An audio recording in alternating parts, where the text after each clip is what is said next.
కొంతమంది అన్న క్యాలరీ డెఫిసిట్లో ఉంటే ఎనర్జీ లెవెల్స్ చాలట్లేదు, పైగా మజిల్ లాస్ అవుతున్న ఫీల్ కూడా వస్తుందన్నా, అందుకని ఏం చేయాలన్నా అని అడుగుతున్నారు. తమ్ముడు, ఫస్ట్ మీరు చేసిన మెసేజ్కి క్లారిటీగా ఎక్స్ప్లెయిన్ చేయాలి.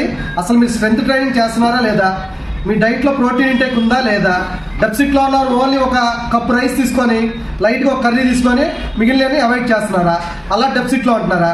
డెఫిసిట్లో ఉండాలి అంటే ఒక 400-300 క్యాలరీ డెఫిసిట్లో ఉండాలి.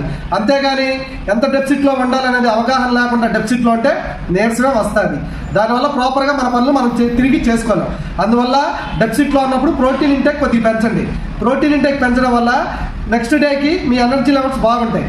దానికి తోడు మీ స్ట్రెంత్ ట్రైనింగ్ కానీ మీరు ప్రోటీన్ ఇంటేక్ మొత్తం యాడ్ చేసుకొని మీ డైలీ ఎలా ఉందో రిక్వైర్మెంట్ చూసుకుంటే నెక్స్ట్ డేకి మీ ఎనర్జీ లెవెల్స్ అనేవి గెయిన్ అవ్వడం జరిగిద్ది. అలాగని ఎప్పుడు క్యాలరీ డెఫిసిట్లో ఉండి ఎప్పుడు క్యాలరీ డెఫిసిట్ అండి ఏమీ తిరగకపోతే నీరసమే వస్తుంది. తిరిగి ప్రాపర్గా ఎనర్జీ లెవెల్స్ అయితే గెయిన్ అవ్వవు. ఇది నువ్వు గుర్తుంచుకోవాల్సిన ఫస్ట్ పాయింట్.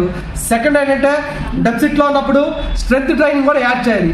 స్ట్రెంత్ ట్రైనింగ్తో పాటు ప్రోటీన్ ఇంటేక్ 1.1 గ్రామ్ తీసుకుంటావా, 1.5 గ్రామ్ తీసుకుంటావా, 1.7 గ్రామ్ తీసుకుంటావా, 2.0 గ్రామ్ తీసుకుంటావా అనేది నీ డిపెండ్స్ మీద బేస్ అయి ఉంటుంది తమ్ముడు. Thank you.